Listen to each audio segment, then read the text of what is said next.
Good afternoon बच्चों। हम पढ़ रहे थे types of pronoun. Types of pronoun जो है इसमें हमने दो टाइप्स इसकी पढ़ी हैं। एक तो हमने पर्सनल प्रोनाउन पढ़ा है और सेकंड आज हम पढ़ने जा रहे हैं पॉसेसिव प्रोनाउन। अब मैं आपको बताती हूँ पॉसेसिव प्रोनाउन क्या होता है। Possessive pronouns are used to talk about things that belongs to people. The words mine, yours, his, hers, hers, ours and theirs. तो इसमें बताया है कि possessive pronoun वो होता है जिसके बारे में हम बात कर रहे हो, यानी कि कोई चीज, यानी कि कोई भी चीज जिसके बारे में हम बात कर रहे हो, लेकिन वो जो चीज है वो किन लोगों के साथ जुड़ी होती है, यानी कि जो चीजें लोगों के साथ जुड़ी होती हैं तो उनके साथ कनेक्ट होती हैं, उनके साथ हम बात करते हैं। यानी कि जो चीजें लोगों के साथ कनेक्ट होती हैं उसके बारे में हम बात करते हैं, उससे बोलते हैं पॉसेसिव प्रोनाउन। यानी जो किसी चीज का किसी के साथ कनेक्शन दिखाती हैं उन्हें हम पॉसेसिव प्रोनाउन कहते हैं। यहाँ पे वर्ड्स हैं जैसे माइन है, yours, his, hers, ours and theirs. इसके अकॉर्डिंग आपको कुछ मैं एग्जांपल्स बताऊंगी। जैसे दिस पेन इज माइन, तो माइन का मतलब हो गया कि जो पेन है उसका कनेक्शन किससे है? मेरे साथ है। माइन मीन्स मेरा, ये पेन मेरा है, तो इसका पेन का कनेक्शन किससे है? मुझसे है। यानी कि इसमें बताना है कि किसी चीज का जब कनेक्शन किसी चीज के साथ, मतलब किसी पर्सन के साथ होता है तो उसी को पॉसेसिव कहते हैं। सेकंड एग्जांपल मैं बताऊंगी, दिस इज माई शर्ट, ये मेरी शर्ट है, तो इसमें भी माई जो है कनेक्शन वर्ड है। दैट हाउस इज दियर्स, वो जो घर है वो वहां पे है, तो घर, तो दियर्स जो है ये भी पॉसेसिव प्रोनाउन के अकॉर्डिंग आता है। This is driving my car, she is driving my car, hers is out of order, तो यहाँ पे जो हियर्स है ये भी पॉसेसिव प्रोनाउन के अंडर आता है। तो अब आप बच्चों समझ गए होंगे कि पॉसेसिव प्रोनाउन में जब किसी चीज का कनेक्शन किसी पर्सन के साथ बताया जाता है तो उसको बताते हैं। इसके बाद आता है reflexive pronoun. Reflexive pronoun, the action done by the subject reflects upon the subject.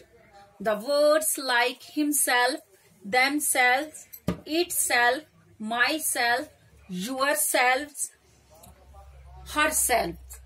तो इसमें बताना है कि यानी कि जो प्रोनाउन वर्ड्स बोलने वाले के लिए, यानी कि जो एक्शन कर रहा है, एक्शन कौन कर रहा होगा? बोलने वाला, यानी कि डन बाय द सब्जेक्ट, जो भी एक्शन कर रहा होगा बोलने वाला वो रिफ्लेक्ट करता है उसी के ऊपर। तो उसमें जैसे कि यानी कि इसमें कुछ ऐसे वर्ड्स आते हैं जो यहाँ पे लिखे हुए, हिमसेल्फ, देमसेल्व्स। तो फॉर एग्जाम्पल मैं आपको एग्जाम्पल बताऊंगी, जैसे है I myself did this work, मैं खुद ब खुद अपना ये काम करूंगी। You should help yourself, तुम्हें खुद अपनी हेल्प करनी है। Yourself, himself, myself. She herself told the whole story, उसने अपने आप सारी स्टोरी बताई। तो ये किसके अकॉर्डिंग ये सेंटेंस मैंने आपको बताए? रिफ्लेक्सिव प्रोनाउंस के। अब इसके बाद है फोर्थ टाइप है interrogative pronoun. Interrogative pronoun is one that asks a question. The words like who, which, what, where, whose, whom. Interrogative pronouns वो प्रोनाउंस होते हैं जिसमें कुछ पूछा जाता है, यानी जो प्रोनाउन पूछने के लिए यूज किए जाते हैं। तो उनमें कुछ ऐसे वर्ड्स आते हैं जैसे हु है, हु मैं बोलूंगी who is your brother, which is your book, what is your name, where do you live.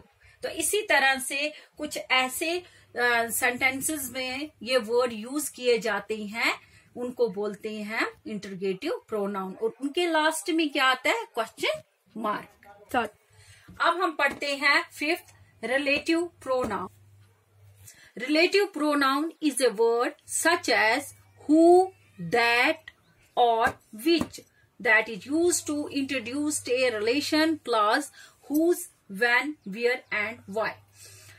Relative pronouns वो pronouns होते हैं जिनमें एक का दूसरे के साथ रिलेशन बताया जाता है, यानी इंसान का चीजों के साथ रिलेशन बताया जाता है।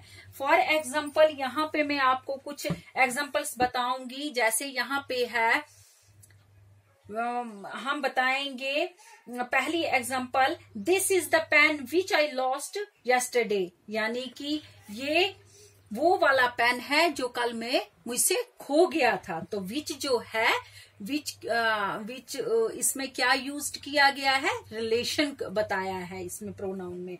This is the boy whose brother won a prize, तो हुज ब्रदर, हुज जो है ये भी इसमें रिलेटिव प्रोनाउन में आता है।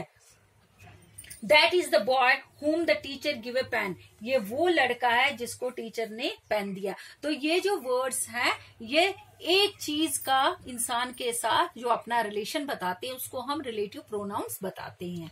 सिक्स्थ है demonstrative pronoun. Demonstrative pronoun that point to the certain objects, they refer to the things laying near or by, even far away. The words like this, that, these, those, etc. Demonstrative pronoun वो pronoun होते हैं जिसमें किसी भी दूर या नजदीक की चीज या इंसान का परफेक्टली बताया जाता है, यानी जिसमें जो प्रोनाउन हमें दूर या नजदीक की कोई भी चीज हो या इंसान हो उसका हमें पूरी तरह से बताए, तो उसे हम क्या बोलते हैं, डेमोन्स्ट्रेटिव प्रोनाउन। जैसे मैं बोलूंगी this is a black board, ये मुझे पता है ये ब्लैक बोर्ड है, तो ये क्या है, डेमोन्स्ट्रेटिव प्रोनाउन। या मैं बोलूंगी दैट इज ए बुक, वो एक बुक है, यानी वो एक किताब है, तो दैट जो है ये भी डेमोन्स्ट्रेटिव प्रोनाउन है। नेक्स्ट है दीज आर माई शर्ट्स, तो दीज भी डेमोन्स्ट्रेटिव में आता है। Those are there, those are there balls, तो वो उनके बॉल हैं, तो दोज जो है ये भी डेमोन्स्ट्रेटिव प्रोनाउन में आते हैं। अब जो मैंने आपको इसमें बताया कि दिस, दैट, दीज, दोज, तो दिस जो है ये सिंगुलर चीज के लिए आता है और जो पास में हमारे होता है। दैट जो हमसे दूर होता है उसके लिए आता है, लेकिन ये भी प्लूरल में दैट यूज किया जाता है, सिंगुलर में दिस और प्लूरल में दीज, सॉरी सिंगुलर में दिस और प्लूरल में हम दीज यूज करते हैं। इसी तरह से दूर के लिए हम दैट यूज करते हैं सिंगुलर में, और प्लूरल में दैट की जगह हम जब बहुत सारे होते हैं प्लूरल आइटम्स होते हैं तो हम वहां पे दोज यूज करते हैं। तो मुझे होप है कि आप प्रोनाउन और टाइप्स ऑफ प्रोनाउंस अच्छी तरह से समझ चुके होंगे। अगर आपको कहीं भी कोई डिफिकल्टी होगी तो आप मुझे मैसेज या कॉल कर सकते हो, तो मैं आपको इसके अकॉर्डिंग कुछ सेंटेंसेस डालूंगी और आपको उनको अंडरलाइन करके बताना होगा कि ये कौन कौन सा प्रोनाउन आता है।